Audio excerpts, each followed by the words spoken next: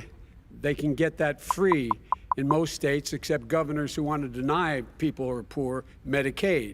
Anyone who qualifies for Medicare would Medicaid would automatically be enrolled in the public option. The vast majority of the American people would still not be in that option. Number one. Joe, you Number agreed two. with Bernie Sanders, who's far left, on the manifesto. Well, we you- know. well, And that manifest- gives you socialized medicine. Look, hey, Are you I'm saying not you going didn't to listen agree? to him. The fact of the matter sẽ is, rất là tai I họa beat cho tôi Bernie khi Sanders. mà phải cố gắng dịch cái hai người này một lượt với nhau, cho nên I'm mọi here người standing phải facing you. chịu khó kiên nhẫn một chút xíu nha. Left 2 days Tôi chỉ early, có thể you lost every nói những cái problem. chữ gì mà tôi He knows how thể to Tuesday. làm kịp You thôi got nha. very lucky. Here's the deal. I got Ông very lucky. Joe Biden I'm thì here very đang lucky giải thích tonight as well. cái sự And ưu việt tonight I'm của gonna make sure Obamacare because giúp cho người here's the dân. deal. Here's the deal. The Nhưng mà fact ông is that Trump thì everything he's saying so phản bác far những is cái điểm simply mà a ông lie. Obama nói. I'm not here to call out his lies. Joe Everybody Biden. knows he's a liar. But you I just agreed. want to Wait, make wait, sure. Joe, you're the liar. I want to make sure. Graduated last in your class, not first in your class. I want to make Mr. sure. President, can you let him finish, sir? No, he doesn't know Ông how to Tổng do thống, that. ông để cho mấy He has- chấm dứt thưa ông you Tổng know, thống. You picked It'd be a surprise. the Go ahead, wrong Joe. guy, the Go, wrong go, night go. at the wrong time. Listen, you Ông agreed đã with Bernie lựa một Sanders không said trúng the người, matter. không đúng thời điểm rồi đó nha, ông Tổng There thống. is no manifesto, number Please let one. him speak, Mr. Number two. You just lost the left. Number two. You just lost the left. You agreed Ông with Bernie Donald Trump Sanders đang on a plan. ông Joe Biden đang nói, ông Trump vô là ông Joe Biden hết nói được luôn. Socialized, they call it Mr. You Medicare. have any President. do? Socialized medicine. Mr. Ông President, thì He is ông Trump nói là not phía bên ông là for any help for sau chủ people nghĩa. needing health care.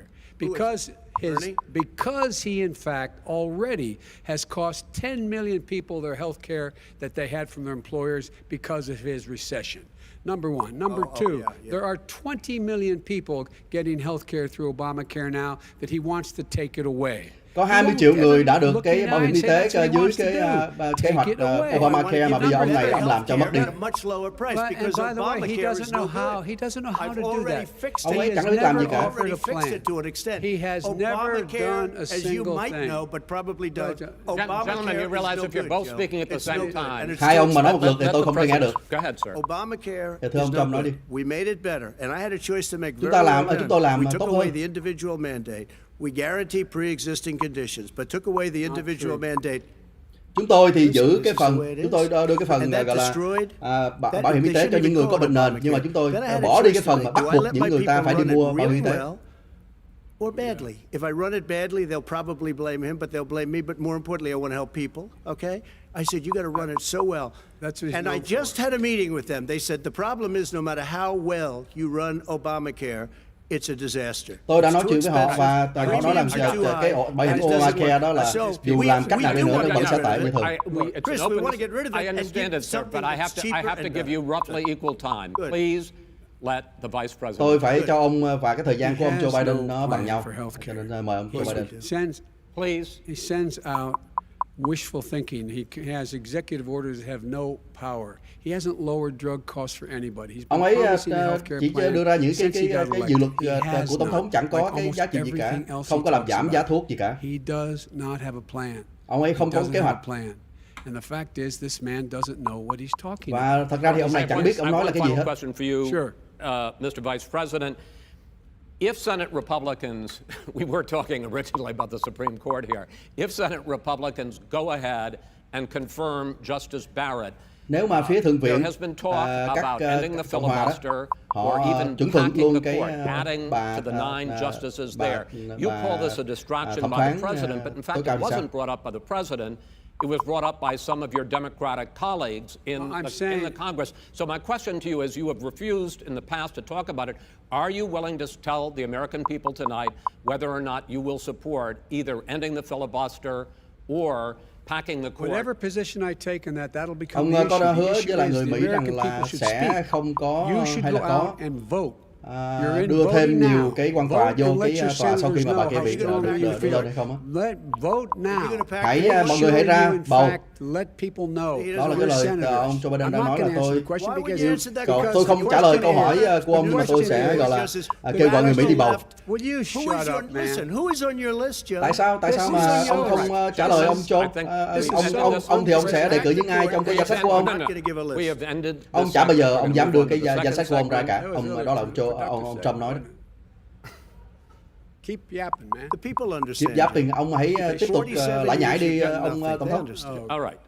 The second subject is COVID-19, which is an awfully serious subject. Cái đề tài tiếp tới là COVID đó nha. Đề tài này là We nóng have đó. had more than 7 million cases of coronavirus in the United States. Chúng ta có 7 triệu ca nhiễm ở nước Mỹ 200,000 people và have hơn died. 200.000 người chết. After we produce a vaccine, experts say that it could be months or even years. Và ngay cả khi chúng ta có before we vaccine thì come những người back to chuyên gia nói rằng anything là nhiều tháng hoặc là năm normal. để mà có thể My làm cho question đời sống trở lại bình for thường. both of you is based on what you have said and done so far and what you have said you would do starting in 2021. Thì câu Why hỏi của should tôi đặt the ra là American people trust you more than your những opponent? gì mà qua những gì mà các bạn và các hai ông vừa làm hoặc là vừa nói đó, thì làm sao mà để những người Mỹ tin ông hơn là tin đối thủ của ông?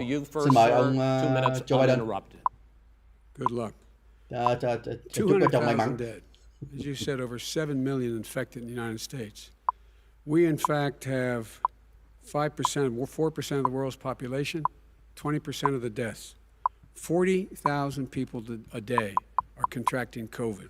Chúng ta có 4% dân số nhưng mà có tới 20% những người bị nhiễm, 40.000 người nhiễm mỗi ngày.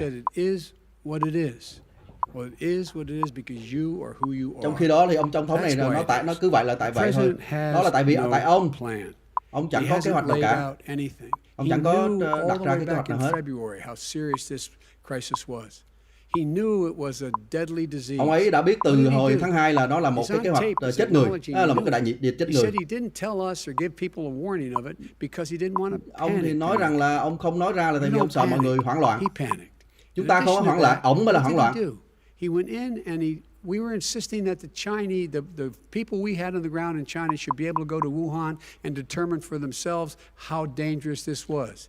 He did not even ask Xi to do that. Đáng lý là phải tới Vũ Hán để mà hỏi chuyện gì xảy ra. Ông ấy chẳng hỏi ông Tập Cận Bình về cái chuyện đó.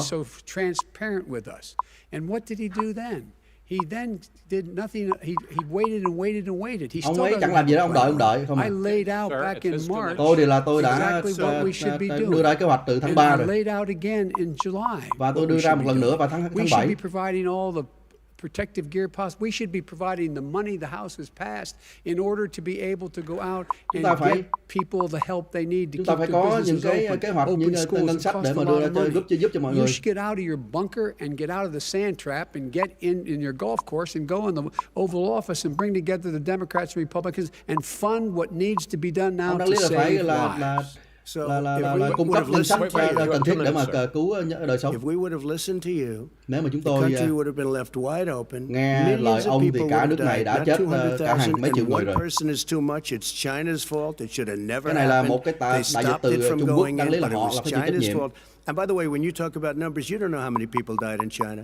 You don't know how many people Nếu mà nói về con số thì ông chẳng biết bao nhiêu người chết ở Trung Quốc, bao nhiêu người chết ở những nơi khác.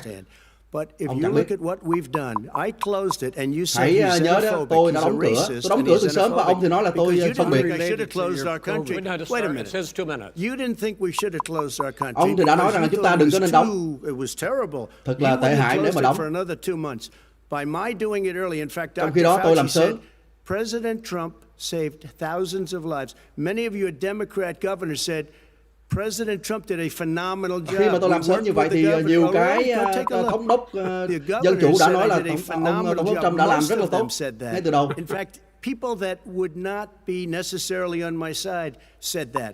President Trump có nhiều người không phải là ở phía tôi đã nói như vậy. We did. We got the gowns, we got the masks. Và chúng tôi đã làm rất là nhiều những cái vật cứu y tế. Weeks away from a vaccine. We're doing therapeutics already. Rồi bây giờ chúng ta lại có rất là nhiều cách để mà chữa trị, ít người chết rồi. Chúng ta đã làm tốt hơn nữa rồi. Chúng ta đã không làm được tốt là tại vì có quá nhiều cái tin đồn giả dối.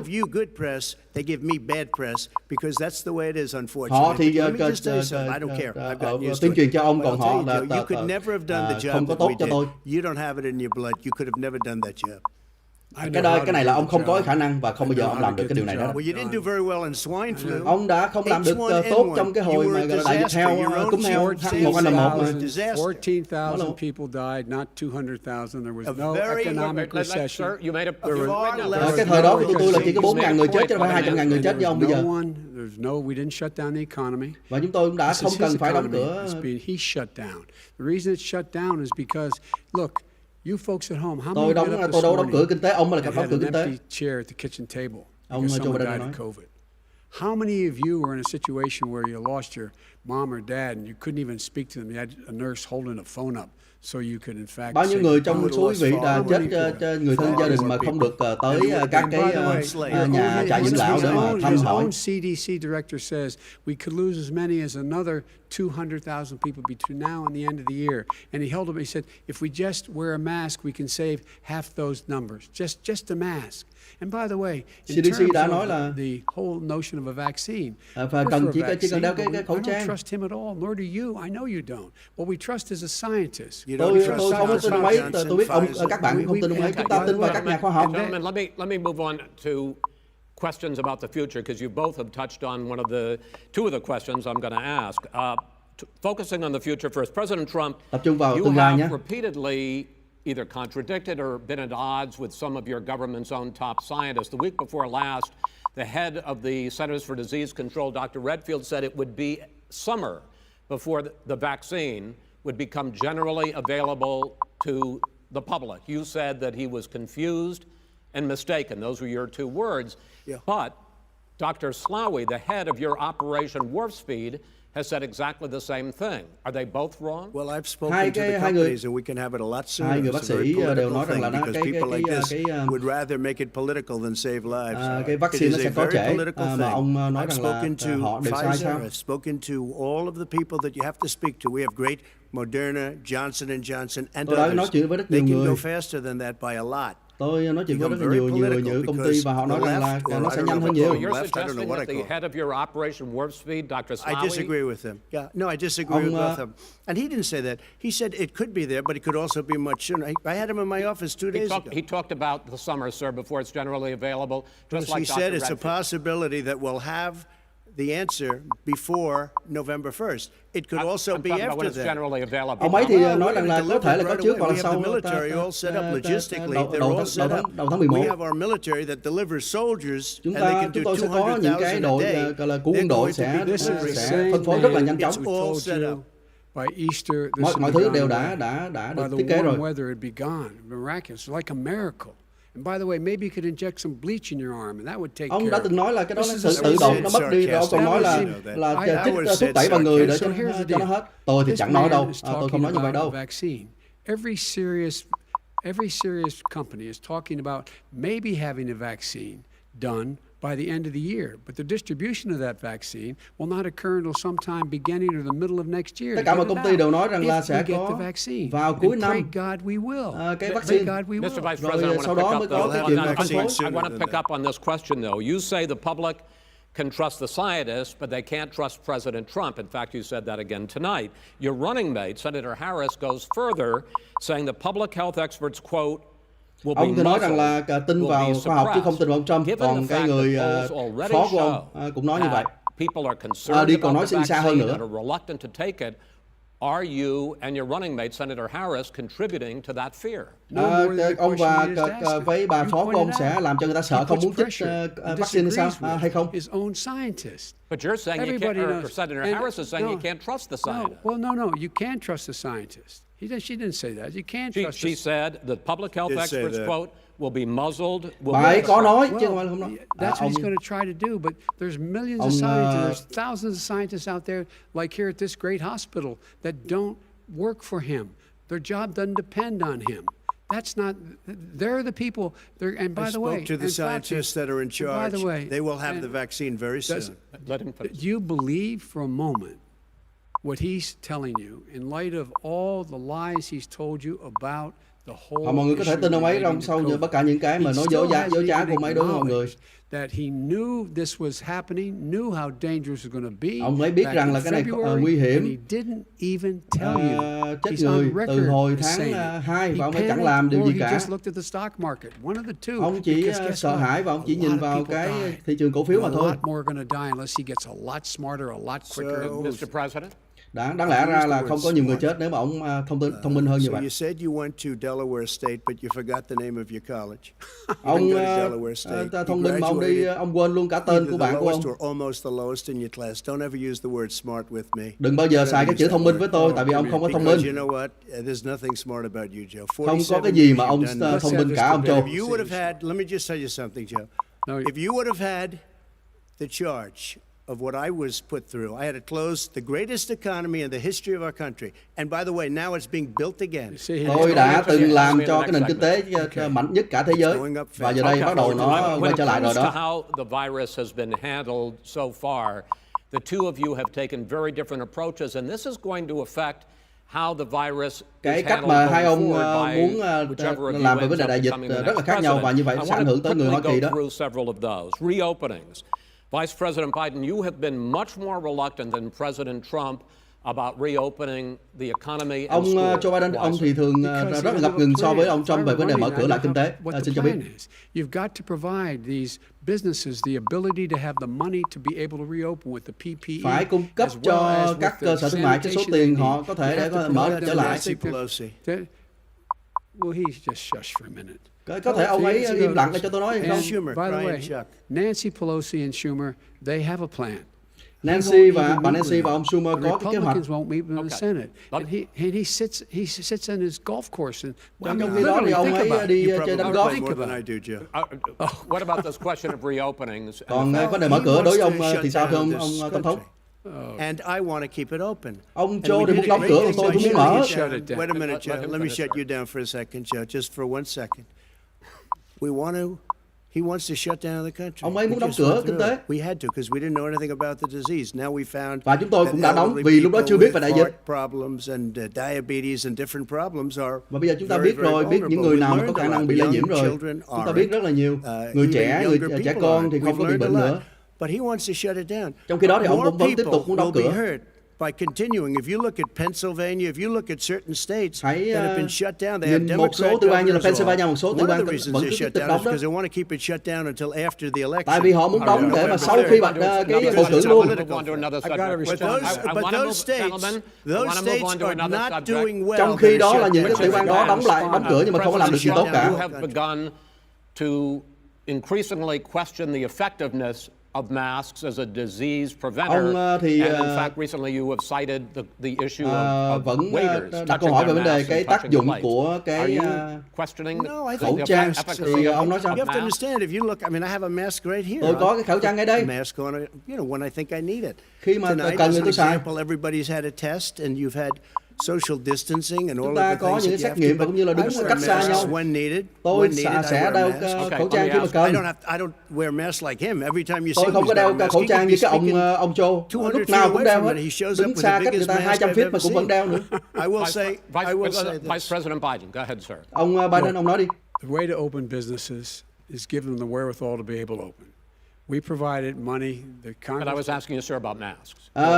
Tôi muốn hỏi về khẩu trang thưa ông. His own head of the CDC said if we just wore masks between now, if everybody wore masks and social distance between now and January. Cái đó rất là quan trọng. Ông bác sĩ của CDC đã nói rồi, tất cả mọi người cần phải đeo khẩu trang. It matters. And they've also said the opposite. They've also said no serious person said the opposite. No serious. Họ cũng đã từng nói một cách ngược lại. Bác sĩ Fauci đã từng nói ngược lại luôn. Masks are not good. Then he changed his mind. He said masks good. Họ đã từng nói là khẩu trang này không cần, rồi sau đó họ nói khẩu trang lại cần. Your different approaches has even affected the way that you have campaigned. President Trump, you're holding large rallies with crowds packed together, thousands of people. Tổng thống Trump thì ông thì outside, yes sir. Thì Vice President Biden, you are vận holding động với rất nhiều người. smaller ngoài trời. events with nobody will Còn show up. ông Biden thì làm ở trong phòng rất là nhỏ, thì ông Trump nói vô là tại vì không ai tới chỗ ông Joe Biden đã cả. Why you not? You goes first, sir. Ông Trump cho ông cho biết tại sao ông làm mà tại sao ông Joe không làm. I mean, But are you not I've done worried a about great it job spreading as a disease? president, and I'll have 35,000 people show up at airports. We Có use 25-30 ngàn người airports. tới We have a lot of mà people. có xuất hiện Well, so ở far, we các have phi trường. had no problem whatsoever. Và cho It's tới nay thì outside, chúng ta it's a big chẳng có difference vấn đề gì according cả, to the experts. bị vấn đề gì We cả. do them outside. We have tremendous ở ngoài trời. crowds, as you see. I mean, and literally on 24 hours notice. And Joe does the circles. Và rất là đông, chỉ trong vòng 24 tiếng đồng hồ báo là có người tới rồi. Còn trong khi ông Joe đó có một cái vòng tròn nhỏ nhỏ chẳng ai tới. And a reporter came up to him to ask him a question. He said, no, stand back. Put on your mask. Put on a mask. Ông Joe đang nói là I'm way far có away một from those other người phóng viên tới That's what hỏi he said. ông Trump thì ông kêu đứng ra He's xa not xa. worried about you. He's not worried about the people out there breathing in one another. We've had no negative Ông ấy không có lo cho mọi người, ông chỉ lo cho ông ấy mà thôi. negative effect, and we've had 35,000-40,000. Chúng tôi thì chẳng thấy có cái gọi là cái hậu quả gì cả. Yes, I would. He's been totally irresponsible the way in Ông which ấy he vô has cùng handled là vô trách nhiệm the social distancing, trong cái vấn đề mà people wearing masks, giãn cách xã hội, basically encourage them vấn not đề to. đeo khẩu trang, He's a fool. kêu gọi mọi người đeo If khẩu you trang. could get the crowds, you would have done the same thing. Nếu mà ông có thể kiếm được người đông đi dự ông thì ông cũng làm y chang như vậy. Can we move on to the economy? Yes. Chúng ta có thể nói về kinh tế hiện nay hay không? I think it's fair to say recovering faster than expected from the Tôi phải nói một cách công bằng là chúng ta đang hồi phục một cách nhanh chóng hơn là chúng ta nghĩ. rate fell to 8.4% last month. The Federal Reserve says the hit to growth, which is going to be there, is not going to be nearly as big as they had expected. President Trump, you say we are thấy có những cái sự mà dấu hiệu recovery. tăng trưởng Vice President Biden, hơn cả you sự say trông it's đợi. more of a K-shape. What difference does that mean to the American people in terms of the economy? President Trump, in this segment, you go first. Ông Trump nói trước đi. Greatest economy in Cái vấn đề history. We kinh tế closed it sẽ ảnh hưởng down như thế nào? because of the China plague. When the plague came in, we closed it down, which Khi was mà very cái hard đại dịch từ Trung Quốc psychologically to xuống do. He didn't think tới, we chúng should ta đóng close it cửa. down, and he was wrong. And Và khi đó ông 2 lại không nói là đóng million cửa. people would be dead now. Ông Joe không chịu Instead đóng of cửa. still Nếu mà nghe lời ông Joe là bây giờ 2 triệu người chết rồi. 204,000 is too much. One person is too much. Một Should have người never cũng là đối với happened tôi from cũng là nhiều China. rồi. But what happened is we closed Vấn đề it là down, chúng ta and now đóng cửa we're lại. reopening. And Và we're bây giờ doing chúng ta mở. record business. We had 10.4 million people in a 4-month period that we've put back into the workforce. Khi mà chúng ta quay trở lại thì chúng ta đã đưa lại 10.4 tỷ công việc, 10.4 triệu công việc lại rồi. He will shut it down again. Trong khi đó là ông cứ đóng cửa You know, lại. a lot of people between drugs and alcohol and depression. When you start Khi shutting mà đóng it cửa thì down, rất là take a nhiều look cái at vấn đề what's của việc happening đóng in some cửa. of your Democrat-run states where they have these tough tự tử shutdowns. rồi. And I'm telling you, it's because they don't want to open it. One of them came out last week. You saw that. Oh, we're going to open up on November 9th. Why November 9th? Because it's after the election. Cái có phía bên họ thì nói rằng là sẽ tự động mở cửa vào 9 tây tháng 11. Tại vì họ biết rằng cái đó là sau bầu cử rồi. Mọi người thì biết mở cửa. But they got to open these states up. When you look at quan trọng là phải mở cửa và phải giữ những cái sự an toàn. Pennsylvania, Michigan, and a couple of others. You got to open these states up. It's not fair. You're talking about almost các tiểu bang như là Michigan, Pennsylvania cần phải mở ra, nó không công bằng khi mà họ vẫn cứ tiếp tục đóng. Nếu mà cứ tiếp đóng là sẽ thấy là nghiện rượu, nghiện thuốc vân vân. Ông này ông sẽ đóng cửa cả cái nước Mỹ. Chúng ta đang quay trở lại một cách rất là nhanh.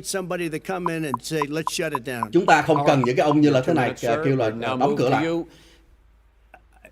As I said, posing the question, the president says it's a V-shaped recovery. You say it's a K-shaped recovery.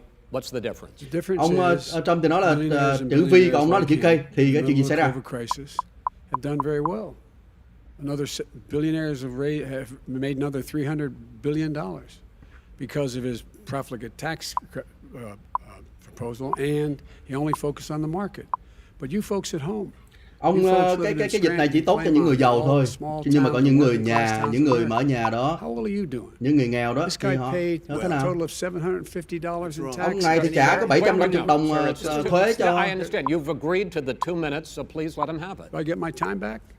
The fact is that he has, in fact, worked on this in a way that he's going to be the first president of the United States to leave office having fewer jobs in his administration than when he became president. Ông sẽ trở thành một cái người mà tổng thống mà khi mà bước ra khỏi cái vị tổng thống là có ít công việc hơn là khi ông bước vào. Are those people who have been on the front lines, those people who have been saving our lives, those people who have been out there dying, people who've been putting themselves in the way to make sure that we could all try to make it.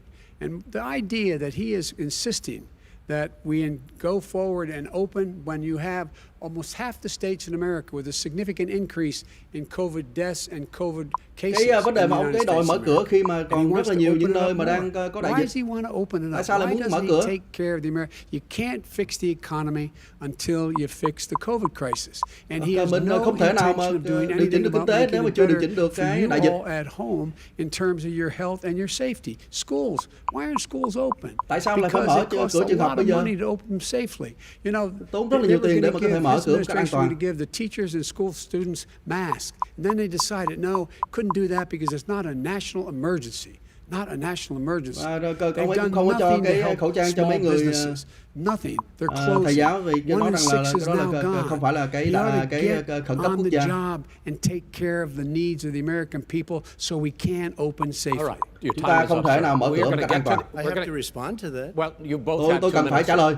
Excuse me, he made a statement. Ông ấy nói thì bây giờ tôi phải trả lời. No, people want their schools open. They don't Mọi want to be người shut muốn down. cửa mở cửa trường học. They want their restaurants. I look at New York. It's so sad what's happening Tôi in nhìn New York. It's New York almost like a ghost town. And I'm not sure như là it một can cái ever thành phố ma. recover what they've done in New York. People want their places open. They want to get Mọi back người to muốn their mở cửa trở local. lại. They'll be careful, but they want their schools open. Họ muốn mở cửa một cách an toàn. Mở cửa an toàn trường học và football đó. Nếu mà không có tôi thì đâu có mở được football lại. Very proud of me, and you know how I found out when he took a Gentlemen, phony we're going to ad. get to your economic plans going forward in a moment. Quay trở lại cái kế hoạch kinh tế as trong you tương well lai thì know, sao? there's a new report that in 2016, the year you were elected president, and 2017, your first year as president, that you paid $750 a year in federal income tax each of those years. I know that you pay a lot of other taxes, but I'm asking you the specific question. Is it true that you paid $750 in federal income taxes each of those 2 years? I paid millions of dollars. Ông có phải là thực sự là ông trả $750 tiền thuế liên bang thu nhập trong 2 năm 16-17 không? Ông nói không, tôi trả hàng triệu đô la. I paid $27 million. Show us your tax returns. Tôi trả 20 mấy triệu, 27 triệu cho mỗi năm đó. You know, if you want to go to the Board of Elections. There's a 118-page or so report that says everything ông I have, hãy đi tìm hiểu đi, có mấy trăm totally trang giấy đó. because the assets are extremely good. And we have a very, I built Sir, a great I'm asking company. you a specific question, which but is, let me tell you. I understand Tôi all muốn that. nghe ông trả lời một cách cụ thể vào cái đó. No, Mr. President, Go ahead. I'm asking you a question. Will you tell us how much you paid in federal income taxes? Ông có thể trả lời cho chúng tôi biết rằng là ông trả bao nhiêu tiền thuế cho? You paid millions of dollars. Tôi trả hàng triệu đô la, nhiều triệu đô la cho năm 2017. But let me just tell you, Chris, let me just tell you something, that it was the tax laws. I don't want to pay tax. Before I came here, I was a private developer. I was a private business people. Like every other private Trước khi mà tôi là tổng thống, tôi là they go through the laws, and that's what it is. Tư nhân. He passed a tax bill that gave us all Và these cái lúc đó là ông này là cái người depreciation mà and for tax credits. We build the building chuẩn and we bị get cái tax luật credits thuế, like mức the luật thuế hotel để cho in những người làm ăn như Pennsylvania. tôi. You get a massive, which by the way was given to me by the Obama administration. If Và you can believe that. cái đó là Now the man từ got cái thời fired Obama cái luật thuế đó. Vice President Biden, you want to respond? Yeah, I do want to respond. Ông Biden, ông muốn trả lời không? That made him, put him in a position that he pays less tax than a school teacher make on the money. Ông ấy trả ít thuế còn hơn là những người mà giáo viên trong trường nữa. He says he's smart because he can take advantage. Ông nói vì ông ấy nói rằng là ông ấy giỏi, thông minh lắm cho nên ông lợi dụng cái luật thuế đó. And I'm going to eliminate those taxes. Cho nên nếu mà tôi làm tổng thống, tôi sẽ loại trừ mấy cái luật đó ra. Need the help.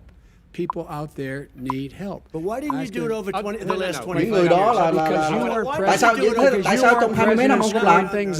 You were a senator, and by the Ông đã làm thượng nghị sĩ rồi ông làm. Let me just tell you, Joe. I've done Hãy để tôi nói ông Joe. In 47 months, 40 I've done more than tôi you've done làm in 47 47 tháng thì years, còn Joe. nhiều hơn ông làm We've 47 done năm. things that you never even thought of doing, Okay. including Làm những cái điều fixing mà the ông broken chưa bao giờ nghĩ tới luôn. military that you gave me, including taking care of we're your talking, vets. Mr. President, we're talking about the economy. I'd like to ask you about your plans going forward because, Mr. Vice President, your economic plan, if you were to be elected president, focuses a lot on big government, big taxes, big spending. Thưa ông Phó Tổng thống, ông Focus first on the cái taxes. kế hoạch của ông thì kinh tế của ông thì ông nói more rằng là ông than sẽ tập $4 trung vào nhiều cái vấn đề liên quan tới tăng thuế, vân vân. Individuals making more than $400,000 a year and on corporations. President Trump says that kind of an increase in taxes is going to hurt the economy. Tổng thống Trump thì nói rằng là cái kế hoạch mà tăng thuế như vậy sẽ ảnh hưởng rất là tồi tệ tới là nền kinh tế. Wall Street firms points out that my economic plan would create 7 million more jobs than his in 4 years. Number one. Cái kế hoạch của tôi sẽ làm 7 triệu công việc hơn là ông ấy mỗi năm. It would be about buying American. That we're going to make this federal government spend $600 billion a year on everything from ships to steel to buildings and the like. And under my proposal, we're going to make sure that every penny of that has to be made by a company but respectfully, in sir, America. Với cái kế hoạch của tôi thì là sẽ khuyến khích sản xuất tại Hoa Kỳ. Make the corporate tax 28%. It shouldn't be 21%. You have 91 Tôi sẽ tăng thuế 28% đối với lại những cái công ty. Fortune 500 who don't pay a single penny tax, making billions of dollars. Tại vì những cái công ty đó gọi là làm nhiều tiền mà sao đóng ít thì ông cho Trump phản bác lại ngay. Tại sao ông không làm như vậy khi mà ông còn đang làm phó tổng thống trước đây? The economy is busted. Mr. President, let me pick up on that. You would continue your free market approach. Ông tổng thống, ông thì sẽ tiếp tục vào cái vấn đề mà gọi là tự do làm ăn. Thì ông đánh thuế như thế nào? In Obama's, you talk about the economy booming. It turns out that in Obama's final 3 years as president, more jobs were created, 1.5 million cái thời ông Obama 3 năm cuối thì đã tạo ra rất là nhiều công việc. They had the slowest recovery economic recovery since 1929.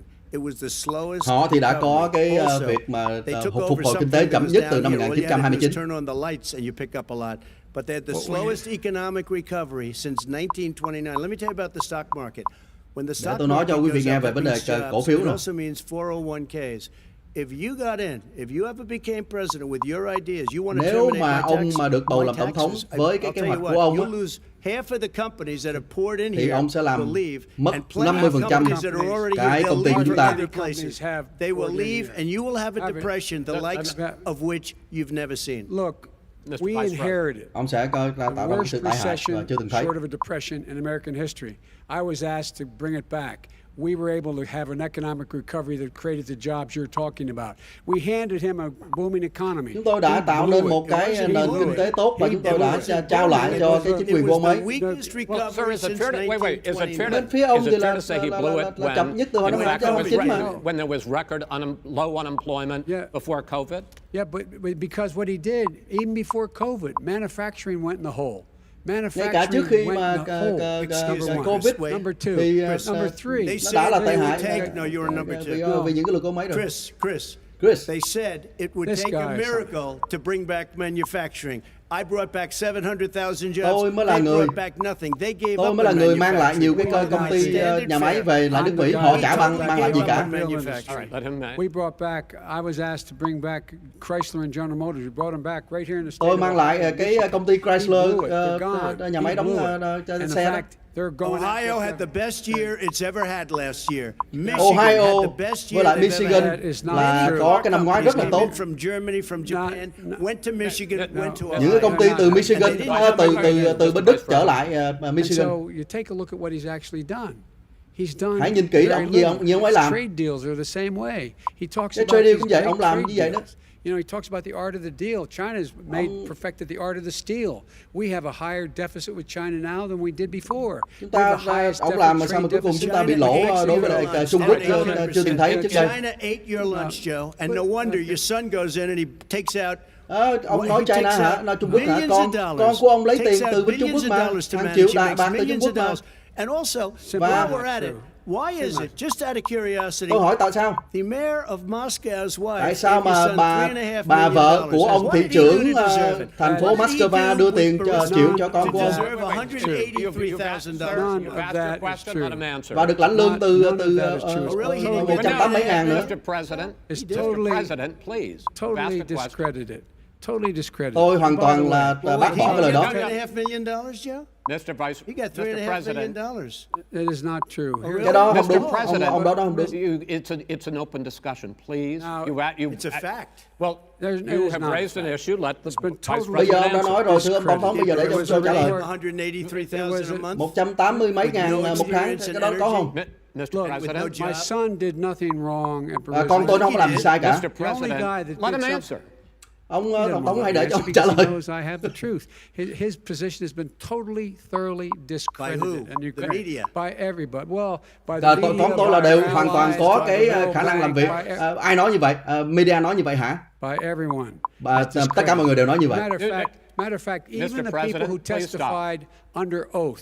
So let me under ask you oath, this, every- Joe. under No, oath. go ahead, Mr. I'm listening to Even you. the people under, He got $3.5 he million from testified- Moscow. He testified under oath in his administration, said, I did my job and I did it very well. Oh, I really? did it I'd like to know honorably. who they are. Well, I'll give you the list I'll of the fire people who them. testified. No, go ahead, sir. Sure, you've already fired most of them because they did a good job. Some people don't do Well, a good here's job. the- With you, Go they ahead, say you got the Ông Wait a minute, nói tóm you lại get là the khúc này là cái final khúc mà ông It's hard to get Joe Biden phải đang anybody trả lời những cái vấn đề mà cáo buộc về con ông ấy nhận tiền của nước ngoài đó. No. Mr. President, $3.5 Mr. million, President. Joe. Ông thưa ông Tổng thống, ông phải để cho ông Why ấy did nói. he deserve $3.5 million It from did- Moscow? Look, Ông ấy here's the làm deal. sao mà ông ấy xứng We đáng wanna là talk nhận about nửa triệu đô la fairness từ and Moscow. ethics. I don't want Từ to do Moscow. that.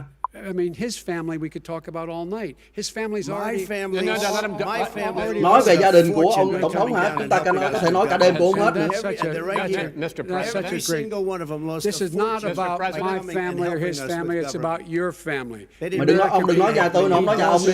That's not true. It doesn't want to talk about what you need. You, the American people. It's about you. That's what we're talking about Then you here. should All right, that's Not the end of about it. here. Hãy That's the nói end of về this cái người segment. Hoa Kỳ, We're chính người Hoa moving Kỳ. on. Ông Joe Biden Vice có kế hoạch là nhìn President, thẳng no, vào can I be honest? It's a very important nhân dân để question. nói, còn ông Sit Trump thì down. tấn công No, thẳng vào ông the answer to the Joe. question is no. Ukraine No, sir. with $1 billion if you That don't get rid is of If you know what, absolutely you're Còn not Ukraine, true. ông Tổng thống nói là ông You're gonna Ukraine have- thì True. bao nhiêu tiền nữa, Gentlemen. hàng tỷ đô thì sao?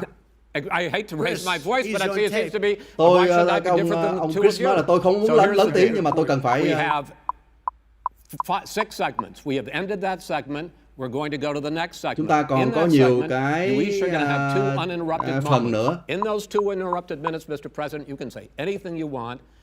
I'm going to ask a question about race, but if you want to answer about something else, go ahead.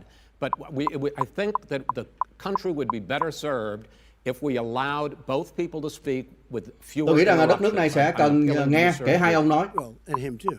Well, frankly, you've been doing more interrupting Well, than that's I all have. right. But he does Phải nói well. ông nữa, nhưng mà thực ra là ông Less than you- ông sir, thì less than- less than you have.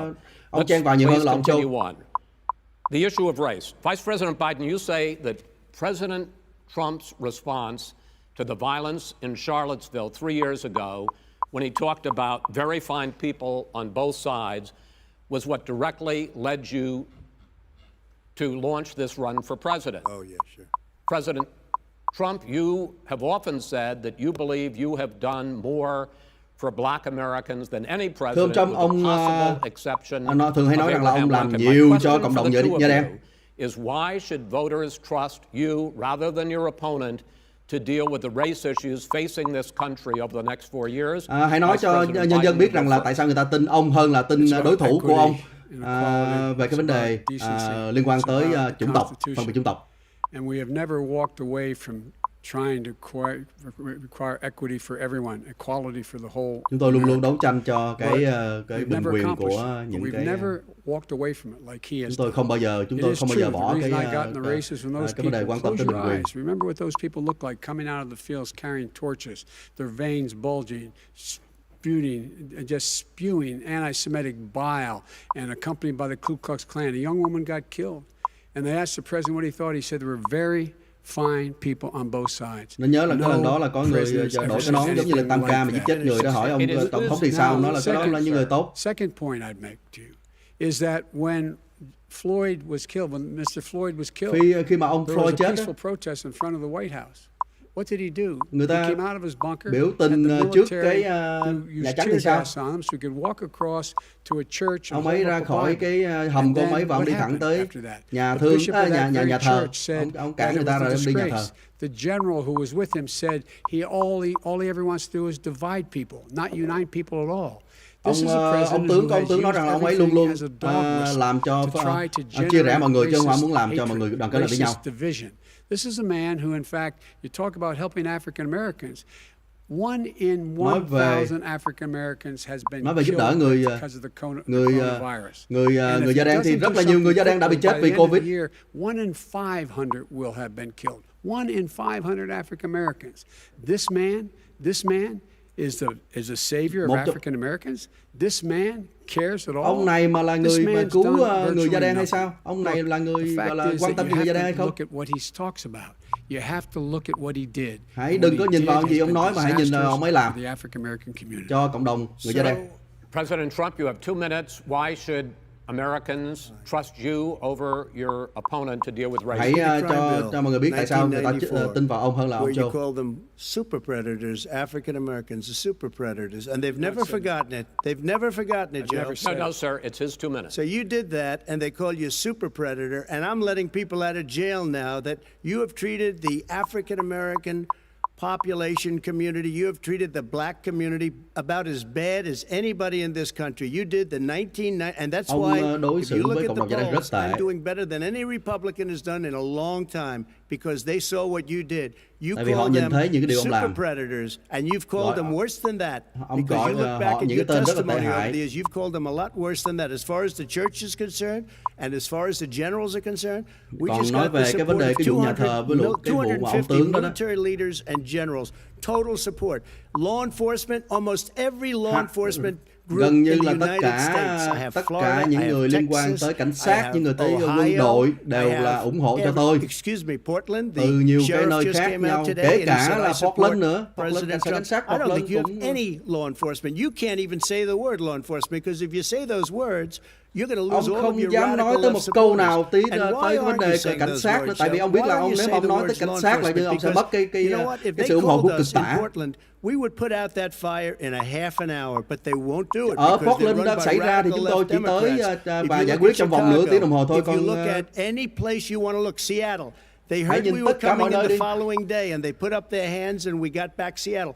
Minneapolis, we got it back, Joe, Seattle, Minneapolis. We believe in law and order, but tại vì chúng tôi tin vào the top 10 cities and just about the top 40 cities are run by Democrats and in many cases radical left, and they've got you wrapped around their finger, Joe, to a point where you don't want to say anything about law and order. And I'll tell you what, the people of this country want and demand law and order, and you're afraid to even say it. Cái đất nước này người ta cần luật pháp và trật tự, còn ông thì quá sợ hãi để mà nói tới cái chữ đó. The grand jury in the Breonna Taylor case decided not to charge any of the police with homicide. You said it raises the question, quote, whether justice could be equally applied in America. Do you believe that there is a separate but unequal system of justice for blacks in this country? Yes, there is. There's systemic injustice in this country. In ông có tin rằng là có cái phân biệt một cách hệ thống ở trong đất nước này hay không? Ông này nói là có. Which is enforced.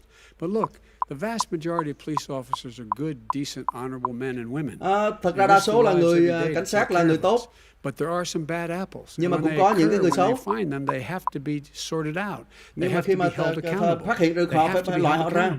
And what I'm going to do as President of the United States is call together an entire group of people at the White House. Tôi sẽ gọi một cái nhóm from the civil rights groups to the police officers, police chiefs. Nhiều cái nhóm khác nhau, những cái nhóm We're going to work this out so we change the way in which we have more transparency. Để chúng ta có thể thay đổi một cách minh bạch hơn. Cops aren't happy to see what happened to George Floyd.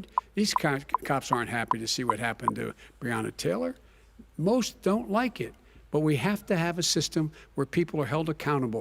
Chúng ta phải có một cái hệ thống mà phải buộc những mọi người bị gọi là có trách nhiệm. Violence is never appropriate. All right, What is peaceful protest? When they run through the middle of a town and burn down your stores and kill people all over the place. Ông cho cái câu cuối ông ấy nói là biểu tình ôn hòa thì ok, mà cái biểu tình đập phá thì không được. Ông Trump phản ứng ngay là tại sao có thể nói đó là những cái cuộc biểu tình ôn hòa khi mà đập phá tùm lum như vậy. Directed federal agencies to end racial sensitivity training that addresses white privilege or critical race theory. Why did you decide to do that, to end racial sensitivity training, and do you believe that there is systemic racism in this country, sir? Ông có tin rằng là có cái phân biệt có hệ thống trong đất nước này hay không? A lot of people were complaining that they were asked to do things that were absolutely insane, that it was a radical revolution that was taking place in our military, đang có in một our cái schools, phong trào rất all là over cực the tả place, đang xảy and ra you know nhiều it, nơi and từ so trong does quần everybody học else, cho tới and he would know. What is Oh, it was radical totally about racist. racial sensitivity training, sir? If you were a certain person, you had no status in life. It was sort of a reversal. And if you look at the people, we were paying people hundreds of thousands of dollars to teach very bad ideas and frankly very sick ideas. And really, they were teaching people to hate our country. Chúng ta đã phải trả rất là nhiều tiền cho những người đi dạy, và như vậy họ lại họ dạy những cái điều mà rất là chống lại đất nước của chúng ta. They were teaching people that our country is a horrible place, it's a Họ dạy rằng là racist place, đất nước and này they là một were đất nước tệ teaching hại. people to hate our country. Dạy cho người ta căm thù đất nước này. Nobody's doing that. He's just Không có ai làm như vậy hết. Here's the deal. I know a lot more about this. Tôi biết nhiều hơn về ông ấy. The fact is that there is racial insensitivity. People have to be Có made những cái vấn aware đề không có of gọi what là other tinh tế về people cái vấn feel đề like, phân biệt chủng tộc ở what đây. insults them, what is demeaning to them. It's important to people know they don't want to. Many people don't want to hurt other people's feelings, but it makes a big difference. It makes a gigantic difference in the way a child is able to grow up and have a sense of self-esteem. It's a little bit like how this guy and his friends look down on so many people. They look down their nose on people like Irish Catholics like me and grew up in Scranton. They look down on people who don't have money. They look down on people who are of a different faith. Có những cái trường hợp mà những người này nhìn gọi là khinh bỉ người kia. In fact, we're all Americans. The only way we're going to bring this country là chúng ta là tất cả mọi chúng ta đều là người Mỹ. There's nothing we cannot do if we do it together. Không có thể mà không có gì mà chúng ta không thể làm được nếu chúng ta làm chung với nhau. I mean, President Trump, sir. During the Obama trong suốt cái chính phủ của ông Obama đó, ông đã tạo ra cái gọi là phân biệt một cách kinh khủng. Chia ra một cách kinh khủng. Hãy nhìn cái gì đã xảy ra với Oakland đó. Frankly, it was more violent than what I'm even seeing now. But the reason is that the Democrats that run these cities don't want to talk like you about law and order. Các dân chủ đã điều khiển cái thành phố này trở thành như vậy đó. Are you in favor of law and order? Ông có ông Joe Biden ông có chịu cái luật pháp và 15% in our administration. It's gone up on his watch. Went down much more in ours. All right, we're now, Mr. President, you're going to, Mr. President, you're going to be very happy because we're now going to talk about law and order. Places we had trouble were Democratic-run cities. That's exactly my tất cả những question. cái There thành has been a phố, dramatic tất cả những thành increase in phố. Bây giờ đó là câu hỏi đó là tôi sẽ hỏi tới ông summer tổng đốc đợi đi. particularly, and you often blame that on Democratic mayors and Democratic governors, but in fact there have been equivalent spikes in Republican-led cities like Tulsa and Fort Worth. So the question is this really a party issue? Ông thường hay đổ cho những cái người những cái thành phố mà dân chủ, nhưng mà những thành phố của Cộng hòa như là Tucson hoặc là cũng có. Như vậy thì nó có phải là do các đảng hay không? Ông hãy nhìn vào những cái thành phố dân chủ đó như là New York hay là Chicago đó. 200% tăng lên New York tội phạm. Ông ấy không dám nói cái câu luật pháp và trật tự, là tại vì nếu mà nói thì ông sẽ mất cái sự ủng hộ của cực tả. Nếu mà ông ấy vận hành đất nước này, chúng ta sẽ có gọi là nếu ông ấy vận hành, là chúng ta sẽ có tất cả những cái vùng gọi là ngoại ô sẽ bị tiêu tùng luôn. Ông ấy nói về suburb là ngoại ô là ông biết gì đó. 1950. All these dog whistles on racism don't work anymore. Cái này không còn phải là Suburbs năm are by and large 1950 nữa. integrated. There's many people today driving their kids to soccer practice and/or to black and white and Hispanic in the same car as there have been any time in the past. What really is a threat to the suburbs and their safety is his failure to deal with COVID. They're dying in the suburbs. Cái mà gọi là His đe failure dọa to cái deal vùng with ngoại the ô đó là environment. cái They're khả being năng flooded. chống They're being trả burned cái out Covid đối because với he is của ông ấy refusing to đấy. do anything. That's why the suburbs are in trouble. I do want to talk Đó about this chính issue vì of vậy law mà and order, though. là And vùng in ngoại ô a đang bị cái joint vấn đề đó. recommendation that came from the Biden-Bernie Sanders task force, you talked about, quote, reimagining policing. First of all, what does reimagining policing mean, and do you support? It means Let me. Ông nói cho biết là cái kế hoạch gọi là cải tổ lại chính phủ là gì? Cải tổ lại cảnh sát là gì? For community control of policing.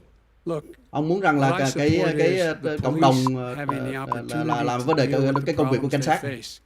And I'm totally opposed to defunding the police offices. Tôi hoàn toàn phản đối cái việc mà là giảm ngân sách cảnh sát. Funding and his budget calls for a $400 million cut in local law enforcement assistance. Ông ấy mới là cái người mà cắt ngân sách cảnh sát. They need when they show up for a 9/11 call to have someone with them as a psychologist or psychiatrist to keep them from having to use force and be able to talk people down. We have to have community policing like we had before, where the officers get to know the people in the community. Chúng ta phải có cảnh sát. Down. It didn't go cảnh up, sát, it went down. khi có cảnh sát thì là coi như là cái tội phạm nó mới xuống. That's not what he's talking about defunding the police. That is not true. He doesn't have any law. Ông đó mới là người mà nói giảm cảnh sát. That's not true. Cắt giảm cảnh sát mà. Look, who do you have? Name one group that supports you. Name one group. Hãy cho biết ai là cái cảnh sát mà ủng hộ ông đâu. Ông nói cho tôi một cái tên thôi.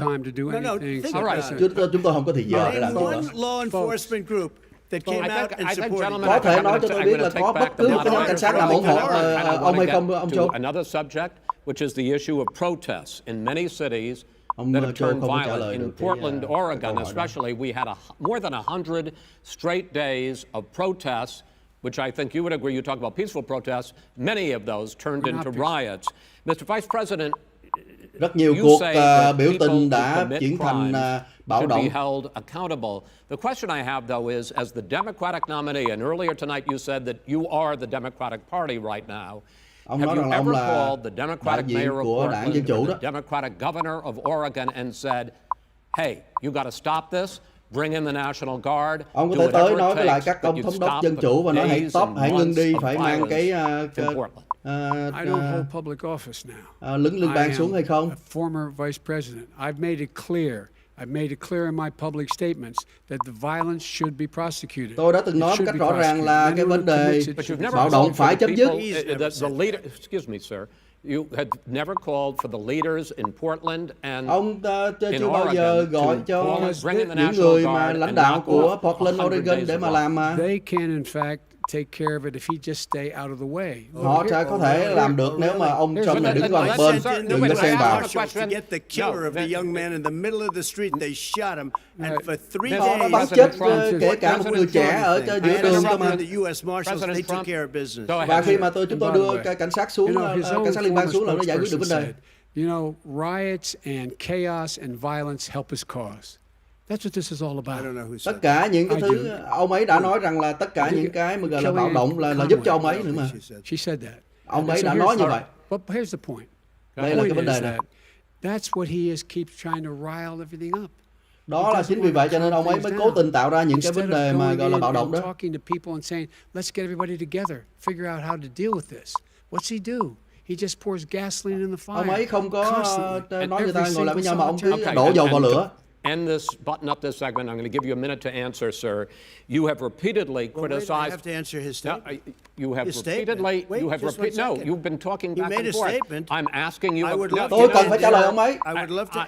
You know, if you want to switch tôi cần phải trả lời ông ấy. We could very quickly. We could do that, but I'm send in the National Guard. It would be over. There'd be no problem. Tôi đã gửi kỵ binh quốc gia tới là giải quyết vấn đề ngay. Criticized the vice president for not specifically calling out Antifa and other left-wing extremist groups. Ông đã. But are you willing tonight to condemn white supremacists and militia groups and to say that they need to stand down and not add to the violence in Ông a đã kêu number gọi of ông these cities Joe as Biden we saw in Kenosha, lên and as án we've seen in Antifa. Brooklyn. Thế thì ông có sẵn sàng lên án gọi là giả trắng thượng đảng hay I không? would say almost everything I see is from the left wing, not from the right wing. So what are you saying? I'm willing to do anything I want Tôi to see. sẵn Then sàng. do it, sir. Say it. Do it. Say it. Tôi sẵn sàng. Hãy nói đi. Ông nếu mà nói đi.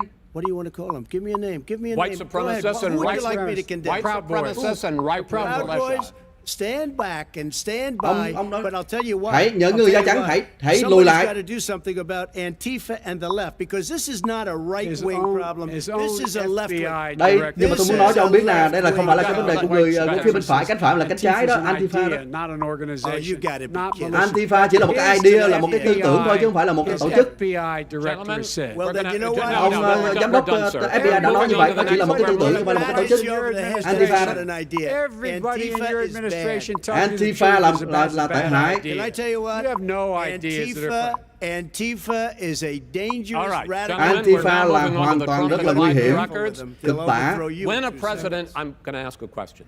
When the president seeks a second term, it is generally a referendum on his record. But Vice President Biden, you like to quote one of your dad's sayings, which is, don't compare me to the almighty, compare me to the alternative. And in this case, sir, you are the alternative. Looking at both of your records, I'm going to ask each of you, why should voters elect you president over your opponent? In this segment, President Trump, you go first, 2 minutes. Thưa ông có thể nói là tại sao mọi người bầu cho ông thay vì đầu cho đối thủ? A president who has done more than I've done in a period of 3.5 years, and that's despite Chưa the có bao giờ impeachment có một tổng thống nào mà làm nhiều như tôi trong 3 năm qua. today with Hillary Clinton, where it was a whole big con job, but despite going through all of these things, where I had to fight both flanks and behind me and above, there has never been an administration that's done what I've done. Chưa The có bao greatest giờ before COVID came in, the greatest economy in cái, history, lowest unemployment chính phủ nào mà làm numbers. nhiều như tôi đây, Everything cho was tới good. khi mà Everything có đại was dịch. going. And by the way, there was unity going to happen. People were calling me for the first time in years. They were calling and they were saying, it's time maybe, and then what happened? We got hit, but now we're building it back up again. A rebuilding of the military, including Space Force and all of the other things. Xây dựng lại chính phủ, đang tranh lại cả quân đội. The VA, which was a mess làm lại under nhiều him. cái liên quan 308,000 people với died những người because cựu they chiến didn't binh. have proper health care. He was a mess. And we Ông ấy now là got a một cái bãi lầy. 91% approval rating at the VA. Our Tôi đã vets, có we take care of our 91% vets, cái sự but we've gọi là rebuilt our military. đồng ý The của job that we've cựu done, chiến binh. and I'll tell you some people say maybe the most important. By the end of the first term, I'll have approximately 300 federal judges and Court of Appeals judges. Cho tới 300, and chấm dứt hopefully cái 3 nhiệm kỳ 1 là chúng Supreme tôi có Court judges, 300 justices. người That is quan tòa được bổ nhiệm a record và the 3 likes of which quan very tòa few people. thượng And thẩm. you know one Đó of là the một reasons cái I'll have kỷ so lục. many judges? Because President Obama and him left me 128. Trong khi đó, ông ấy và ông Obama đã để lại 120 vị trí mà không chịu bổ nhiệm. Cho tôi phải tôi bổ nhiệm 120 vị trí các quan tòa. I'd say if you left us 128 openings, you can't be a good president. Nếu mà tôi đã nói rồi, đã để lại 120 vị trí mà không chịu bổ nhiệm như vậy là không phải là một tổng thống tốt rồi. Tôi bổ nhiệm 300, đó là một cái hồ sơ tốt. Voters elect you president as opposed to President Trump? You have 2 minutes uninterrupted. Under this president, we Ông become thì ông trả weaker, lời sao? sicker, poorer, more divided, and more violent. When I was vice Ông president, này thì làm cho we inherited a recession. I nhiều was cái asked to fix it. I did. We left him a booming economy, and he caused the recession. phân biệt With regard to being weaker, the fact is that I've gone head to head with Putin and made it clear to him we're not going to tổng thống take này yếu lắm, any còn of tôi the thì coi như là stuff. đụng độ He trực tiếp với still Putin. refuses to even say anything to Putin about Ông này thì chẳng dám nói gì với ông Putin cả. Khi mà ông ấy đánh tấn công lính của chúng ta. By the way, my son. Wait a minute, Mr. President, your campaign agreed to both sides would get 2-minute Thưa ông Tổng thống, cái phía bên ông cũng đồng ý được được 2 phút mỗi bên mà. Tại sao mà không chịu để cho ông nói? He never keeps his word. Can you add back? No, I'm not asking. That was a rhetorical question. Can you add back 30 seconds? Yeah, yes, you may have. All right. Go ahead. So, thirdly, we're poor. The billionaires have gotten much more wealthy. Trong chúng ta nghèo thì là những kẻ mà giàu thì càng giàu hơn. just since COVID, you in the home, you got less. You're in more trouble than you were before. In terms of being Các bạn có more nhiều vấn đề hơn là violent, trước đây. when we were in office, there were 15% less violence in America than there is today. Khi chúng tôi còn trong là cái chính phủ chúng tôi có 15% ít tội phạm hơn là chính phủ của ông ấy. The nation can't stay divided. We can't be this way. Đối với chúng ta không thể nào mà chia rẽ như thế mãi. The way you talk about the military, the way you talk about them being losers and being Cái cách mà ông nói về những người lính chúng ta, ông gọi hạ là những người thua cuộc, những người. Spent a year there. He got the Bronze Star. He got the Conspicuous Service Medal. He was not a loser. Những ông ấy là không phải là những người anh hùng chứ không phải là những kẻ thua cuộc. Were heroes, and I resent like hell. I'm talking about my son Beau Biden. You're talking about. I don't know Beau. I know Hunter. Yeah, Hunter got thrown out of the military. He was thrown out, dishonorably discharged. Tôi biết rằng là ông Hunter là con ông á bị đuổi ra khỏi quân đội. He made a fortune in Ukraine. Trong khi đó, khi mà ông làm phó tổng thống thì ông con của ông là làm giàu đối với nước ngoài, nhận tiền từ Ukraine, từ China, từ Trung Quốc. Like a lot of people we know at home had a drug problem. He's overtaken it.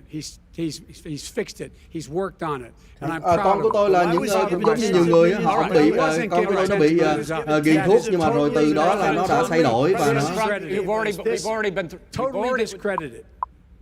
We've already been through this. I think the American people would rather hear about more substantial subjects. Tôi nghĩ là người dân Hoa Kỳ cần nghe những điều khác hơn. I'm going to make a quan trọng hơn. $3.5 million from the mayor of Moscow. Let's talk about ông ấy là con của ông ấy nhận tiền từ Moscow mà. Mitt Romney on that committee said it wasn't worth taxpayers' money. That report was written for political reasons. You know, I'd like to talk about climate change. So would I. Bây giờ tôi muốn nói về gọi là thay đổi khí hậu. Forest fires in the West are raging now. They have burned millions of acres. They have displaced hundreds of thousands of people. When state officials there blame the fires on climate change, Mr. President, you said, I don't think the science. Những cuộc cháy rừng ở miền Tây Hoa Kỳ đó thì trong khi là các thống đốc nói rằng là đó là vì cái vấn đề liên quan tới thay đổi khí hậu, còn ông thì không nói là vậy. Ông nói không phải thay đổi. Ông đã rút ra khỏi cái hiệp ước Paris khí hậu. And what will you do in the next 4 years to confront it? Ông có thể làm gì đối với vấn đề khí hậu trong 4 năm tới? Beautiful clean air. We have now the lowest carbon. If you look at our numbers right now, we are doing phenomenally. Hãy nhìn vào con số, chúng tôi đang làm rất là tốt. Our businesses aren't put out of commission. If you look at the Paris Accord, it was a disaster from our Hãy nhìn cái hiệp ước Paris là một cái hiệp ước tệ hại. Because our businesses are doing well. As far as the fires are concerned, you need forest management in addition to everything else. Về cái vấn đề mà cháy là tại vì không có quản lý được cái vấn đề cháy. Để có những cái cây nó ngã xuống rồi nó chết, từ đó là bao lâu năm nó dồn lại. Và chỉ cần một cái mồi lửa thì nó cháy hết thôi. What do you believe about the science of climate change, sir? Ông có tin vào cái khoa học nói về cái thay đổi khí hậu? Immaculate air, immaculate water, and do whatever else we can that's good. You know, we're planting 1 billion trees, the Billion Tree Project, and it's very exciting. Chúng ta làm rất là nhiều, trồng cả hàng tỷ cây. Greenhouse gas emissions contributes to the global warming of the planet. Ông có tin rằng là cái vấn đề những cái thay đổi khí hậu? I think to an extent yes, but I also think we have to do better management of our forests. Every year, I get the call. California's burning. Mỗi năm tôi đều nghe California bị cháy cả. Nếu mà có cái cách quản lý rừng tốt hơn là sẽ không bị cháy.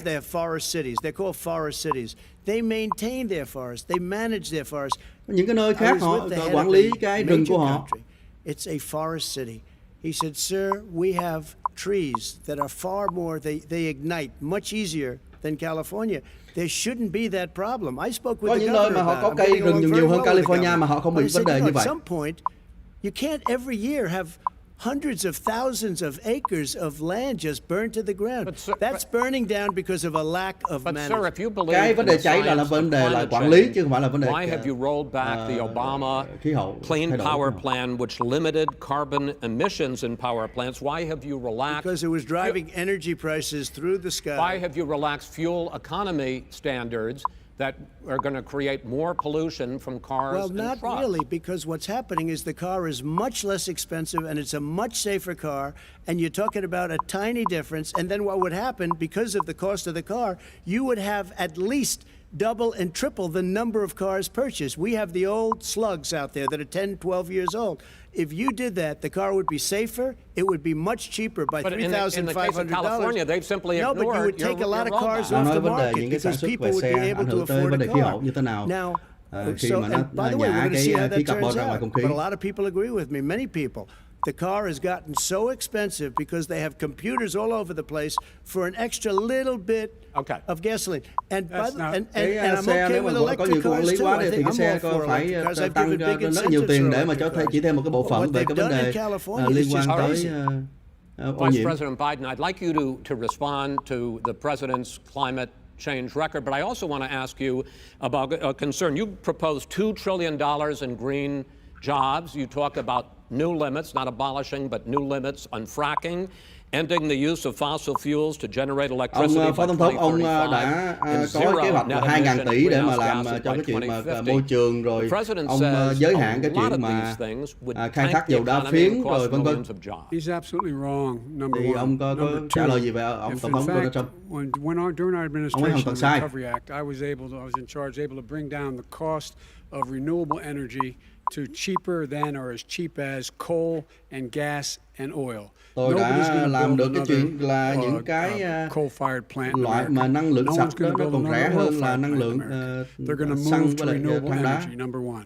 Number two, we're going to make sure that we are able to take the federal fleet and turn it into a fleet that's run on their electric vehicles. Making sure that we can do that, we're going to put 500,000 charging stations and all of the highways that we're going to be building in Tôi the sẽ future. gọi We're là going to làm những build cái loại an xe economy đi that bằng in điện rồi fact is tạo ra going to những cái nơi mà provide chạc điện for the toàn quốc. ability us to take 4 million buildings and make sure that they in fact are weatherized in a way that in fact they'll emit significantly less gas and oil because the heat will not be going out. Chuyển There's so many nhiều things cái that tòa we nhà can biến do thành now là coi như to là create sử thousands dụng and điện mặt thousands of trời để mà nó jobs. We xài can ít get hơn to cái net năng zero lượng. in terms of energy production by 2035. Not only not costing people jobs, creating jobs, creating Và cái chuyện này millions nó of không good lấy mất paying cái công việc đi mà làm thêm công not việc cho mọi người. 15 bucks an hour, but prevailing wage by having a new infrastructure that in fact is green. And the first thing I will do, I will rejoin the Paris Accord. I will Tôi join the sẽ Paris gia nhập Accord lại because cái with us out of it, hiệp look định what's happening. Paris. It's all falling apart. And talk about someone who has no relationship with foreign policy. Brazil, the rainforests of Brazil are being torn down, are being ripped down. More carbon is absorbed in that rainforest than every bit of carbon that's emitted in the United States. Instead of doing something about that, I would be gathering up and making sure we had the countries of the world coming up with $20 billion and say, here's $20 billion. Stop tearing down the forest. Tôi sẽ kêu gọi mọi người giúp đỡ cho cái President Trump basically says Brazil để that đừng you have có to gọi là phá balance rừng của họ với 20 tỷ environmental interests and đô la. economic interests, and he's drawn his line. Well, he hadn't drawn a line. He still, for example, makes sure that he wants to make sure that methane's not a problem. You can now emit more methane without it being a problem. Methane. This is a guy who says that you don't have to have mileage standards for automobiles that exist now. This is the guy who says that, well, the fact that it's all true. And here's the deal. He's talking about the Green New Deal, and it's not $2 billion or $20 billion, as you said. It's $100 trillion. I'm talking about they want to rip down cái kế hoạch and năng lượng sạch của ông ấy không phải là 2 triệu mà là 100 tỷ, 100.000 tỷ. Where two car systems are out, where they want to take out the cows too. You know, that's not true either, right? This is a $100 trillion. That's more money than our country could make in 100 years if we. Và cái số tiền này là đất nước có thể không thể làm được trong 100 năm để mà có số tiền I này. actually have studied your plan, and it includes upgrading 4 million buildings, weatherizing 2 million homes over 4 years, building 1.5 million energy efficient homes. Sửa lại rất là nhiều những cái vấn đề, những cái hàng triệu cái căn nhà cũng như là những cái tòa nhà chính phủ đó. like it's going to cost a lot of money thì and hurt cái đó the nó economy. đã What it's tốn gonna quá do nhiều is gonna tiền, create thousands and sẽ tốn quá millions nhiều of tiền. jobs, good paying Nhưng mà jobs. nó sẽ tạo ra nhiều công việc. He doesn't know how to do that. $100 They, billion. the fact is, it's going to create millions of good Nó sẽ tạo paying ra hàng jobs. triệu And công these việc tax trả tiền incentives cao. for people to weatherize, which he wants to get rid of. It's going to make the economy much safer. Look how much we're paying now to deal with the hurricanes. By the way, he has an answer for hurricanes. He said maybe we should drop a nuclear weapon on them. They may. I never said that. That's Ông what ấy he did về say. cái vấn đề mà gọi là And here's the deal. You make up a we are going to be in a position ông ấy nói là muốn thả where bom we can nguyên tử create để mà chống cái bão. Cái ông hard, Trump nói là good không, ông jobs chế ra by cái chuyện đó, making tôi không sure hề the nói. environment is clean and we all are in better shape. We spend billions of dollars now, billions of dollars on floods, hurricanes, Chúng ta rising đã phải seas. chi trả hàng We're in tỷ, real nhiều tỷ đô la trouble. cho Look cái what's vấn đề happening just mà in the Midwest. bão These rồi storms that come lụt through and rồi wipe nọ. out entire sections and counties in Iowa. They didn't happen before. They're because of global những cái chuyện đó đã không xảy ra, đó là tại vì cái vấn đề mà gọi là thay đổi khí hậu nó mới xảy ra. Bây giờ là rất là nhiều lụt lội với lại bão ở những cái vùng đó. Back into the Paris Accord. All right, gentlemen. Chúng ta phải quay trở lại cái hiệp định Paris. Thế thì tại sao ông không làm trong 7 năm mà ông làm là tổng thống? Russia does, India does, they all do. We're supposed to be good. And by the way, he made a couple of statements. The Green New Deal is $100 trillion, That is not not 20 my billion. plan. Ông ấy đã từng nói rằng là cái 100 tỷ, cái kế hoạch đó là 100 tỷ chứ không phải 100.000 tỷ. He made a statement about the military. He said I said something about the military. He and his friends made it up, and then they went with it. I never said it. Okay. That is What not he true. did Sir, is he you're done in said this segment. he called the military Mr. Vice President, stupid bastards. Về cái vấn đề mà nói về cái chửi lính á, thì tôi không nói. I would never say that. Tôi thì không nói, mà ông ấy nói là có người nghe luôn là ông chửi lính là stupid, là ngu. Answered his final question. The final question Ông is, hãy trả I lời câu can't nói remember cuối. which of all his rantings. I'm having a little trouble myself, but and about the economy and about this question of what it's going to cost. The economy.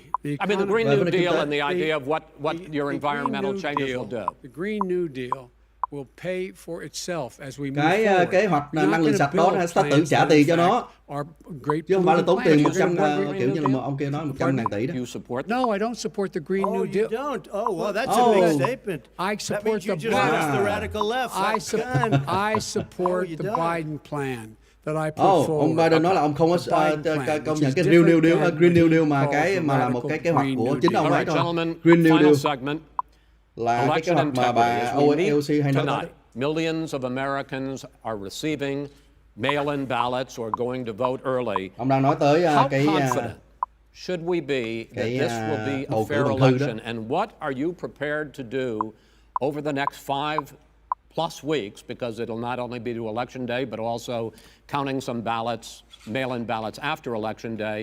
What are you prepared to do to reassure the American people that the next president will be the legitimate để bảo đảm với mọi người rằng là cái cuộc bầu cử tổng thống là sẽ một cách đàng hoàng. Vice President, you go first. Prepared to let people vote. They should go to iwillvote.com. Mọi người nếu mà muốn bầu thì hãy vào iwillvote.com. By which they're going to vote. His own Homeland Security Director and as well as the FBI Director says there is no evidence at all that kể cả FBI lẫn là Bộ Nội an đều nói là không có vấn đề gì xảy ra. The fact is that there are going to be millions of people because of COVID that are going to be voting by là có mail-in ballots like he does, by the way. Nhiều triệu người sẽ bầu bằng thư vì cái vấn đề Covid.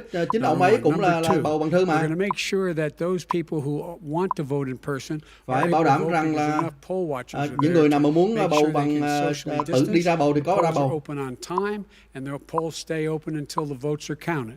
And this is all chúng ta phải about mở trying cửa to các cái phòng dissuade phiếu cho tới khi mà mọi người đều bầu xong. because he's trying to scare people into thinking that it's not going to be legitimate.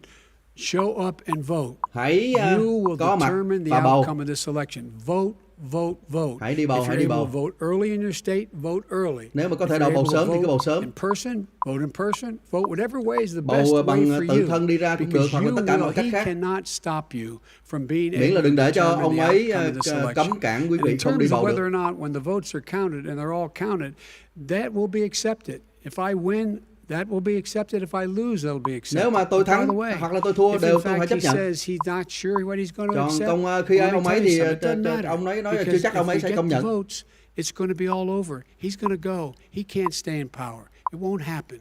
It won't Ông ấy sẽ phải ra đi, ông ấy sẽ bị thua. Just make sure you understand. Hãy ra đi bầu. You have it in your control to Nên hiểu rằng là quý vị có cái quyền điều khiển như vậy. Is it going to change? You get 4 more years of these lies. Và sẽ thay đổi cái đời sống của chúng ta trong 4 năm tới. So when I listened to Joe talking about a transition, there's been no transition from when I won that election. And if you look at crooked Hillary Clinton, if you look at all of the different people, there was no transition because they came after me trying to do a coup. They came after me spying on my campaign. They started from the day I won and even before I won. From the day I came down the escalator with our First Lady, they were a disaster. They were a disgrace to our country, and we've caught them. We've caught them all. We've got it all on tape. We've caught them all. And by the way, you gave the idea for the Logan Act against General Flynn.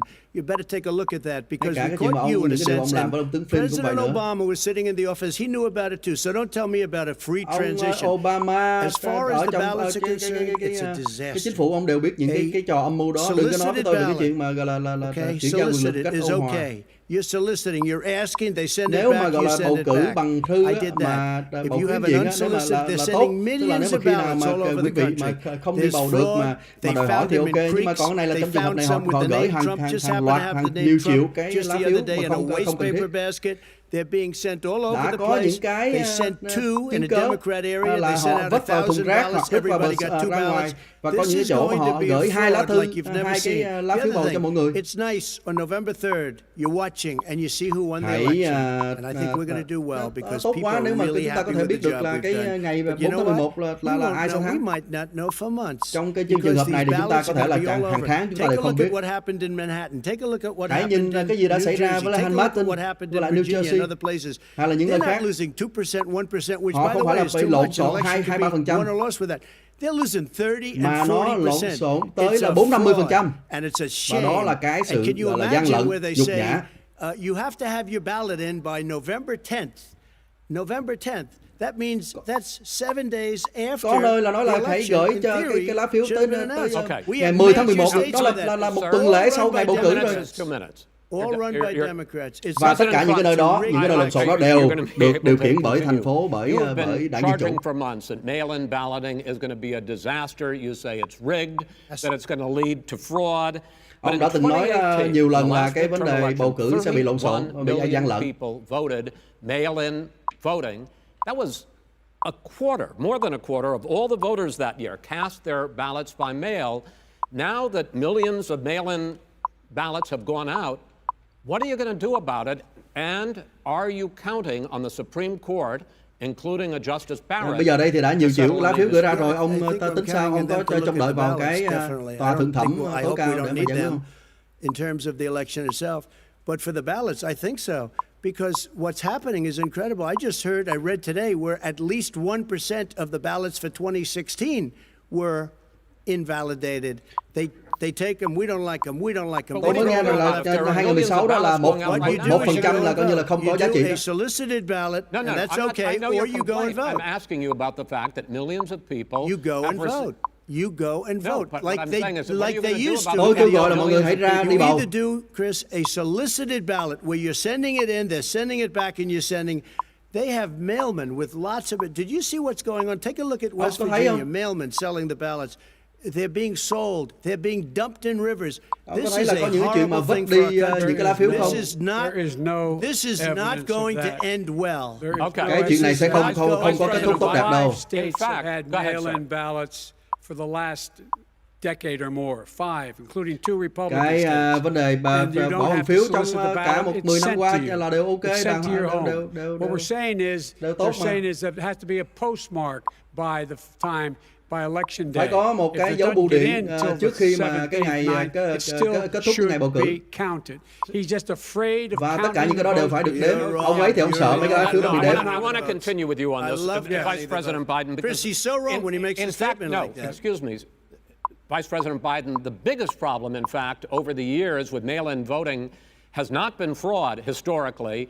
It has been that sizable numbers, sometimes hundreds of thousands of ballots are thrown out because they have not been properly filled out, or there is some other irregularity, or they missed be fraud. the deadline. So the question I have is, are you concerned that the Supreme Court with a Justice Barrett will settle any dispute? Ông có lo ngại rằng là cái vấn đề lộn xộn này sẽ được giải quyết bởi tòa thượng thẩm hay không? Tòa tối cao hay không? You're supposed to have an affidavit. If you didn't know, you have someone say that this is me. You should be able to, if in fact you can verify that's you before the ballot is thrown out, that's sufficient to be able to count the ballot because someone made a mistake and not dotting the correct I. Who they voted for, testify, say who they voted for, say it's you. That is totally legitimate. All right. Excuse me, Chris, when you have 80 million ballots, I have a final Senate question. and swamping the system, you know it can't be done. You know it can't, and already there's been fraud. Mail service delivers. Ông đã biết rằng là không thể làm nổi. Có rất là nhiều những lá phiếu đã bị gọi là gian lận rồi. In 8 states, election workers are prohibited, currently by law, 8 states, from even beginning to process ballots, even take them out of the envelopes and flatten them until election day. That means that it's likely, because there's going to be a huge increase in mail-in balloting, that we are not going to know on election night who the winner is, that it could be days, it could be weeks, Có rất là nhiều khả năng là cái đêm bầu cử là sẽ không có biết ai sẽ là first for you, sir, thắng cử. finally for the Vice President, I hope neither of you will interrupt the other. Will you Hy vọng là urge các your ông không có supporters to stay xen kẽ vào người khác nói calm nha. during this extended period, not to engage in any civil unrest? And will you pledge tonight that you will not declare victory until the election has been independently certified? Mọi người có thể hứa là sẽ không có làm lộn xộn sau cái ngày đó hay không? To go into the polls and watch very carefully. Tôi kêu gọi mọi người hãy tới phòng phiếu mà quan sát cho thật As kỹ. you know, today there was a big problem in Philadelphia. They went in Biết rằng to hôm nay watch. đó, They were Philadelphia called đó, poll watchers, a very safe, very nice thing. They were thrown out. They weren't allowed to watch. You know why? Because bad things happen in Philadelphia. Bad things. Đã có những chuyện xảy ra rất tệ hại ở Philadelphia. I am urging my people. I hope it's going to be Tôi a kêu fair gọi mọi election. If người, it's a fair tôi hy vọng là sẽ có một cuộc bầu cử công bằng. election, I am 100% on board. But if I see tens of thousands of ballots being manipulated, I can't go along with that. Nhưng mà khi mà tôi thấy có quá nhiều những cái lá phiếu gian lận, tôi không thể chấp nhận được. Fraudulent election. You're sending out 80 million ballots. They're not equipped to. Họ đã gửi ra 80 triệu lá phiếu mà không có đủ khả năng kiểm soát. They cheat. Hey, Và they found ballots in a waste paper basket. Đã tìm thấy những cái mà and they all had the name lá military phiếu. ballots. They were Đã có những military. lá phiếu quăng They vào all thùng had the rác. name Trump on them. Và cái lá phiếu đó của từ lính mà có ghi rõ ràng là bầu cho ông Trump. Supporters to stay calm while the vote is counted, and will you pledge not to Ông có declare hứa rằng là ông sẽ until bình the tĩnh election is cho tới khi mà có cái kết quả sau cùng hay không? We count the ballots, as you pointed out. Chúng ta Some of these sẽ ballots in some states can't even be opened until election day. And if there's thousands of ballots, it's going to take time to do it. And by the way, our military, lá thư thì they've been voting by ballots since at the end of the Civil War, in effect. And that's what's going to happen. Why was it not? Why is it for them somehow not fraudulent? It's the same process. Về cái vấn đề đối với lại quân đội đó thì họ đã bầu qua phiếu từ lâu rồi.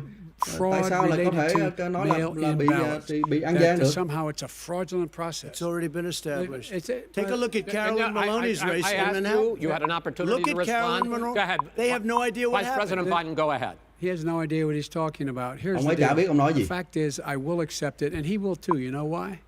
Because once the winner is declared after all the ballots are counted, all the votes are counted, that'll be the end of it. That'll be the end of it. And if it's me, in fact, fine. If it's not me, I'll support the outcome. Tôi thì nếu mà coi như là cái kết quả ra thì là sau cùng. Nếu mà tôi tốt, còn nếu mà ổng là tôi cũng ủng hộ. You say that's the end of it. This is the end of this debate. Tôi xin tuyên bố đây là cái sự chấm dứt của cái buổi tranh luận ngày hôm nay, và sẽ có thêm. Vice President Biden, it's been an interesting hour and a half. I want to thank you both tiếng for participating in the first of 3 debates that you have agreed to engage in. We want to thank Case Western Reserve University and the Cleveland Clinic for hosting this event. The next debate, sponsored by the Commission on Presidential Debates, will be 1 week from tomorrow, October 7th, at the University of Utah in Salt Lake City. The two vice presidential nominees, Vice President Mike Pence and Senator Kamala Harris, will debate at 9 p.m. Eastern that night. We hope you watch. Until Tôi then, hy vọng thank you. là mọi người sẽ theo dõi các cái buổi tranh luận tới và xin cảm ơn mọi người. Thank you. Như vậy là chấm dứt một cách hết sức là sống động. Hai bên thì cũng sẽ không có bắt tay nhau. Bà Melania bước lên để gọi là chúc mừng ông chồng. Theo truyền thống thì hai phu nhân sẽ đứng lên kế bên hai vị ứng cử viên.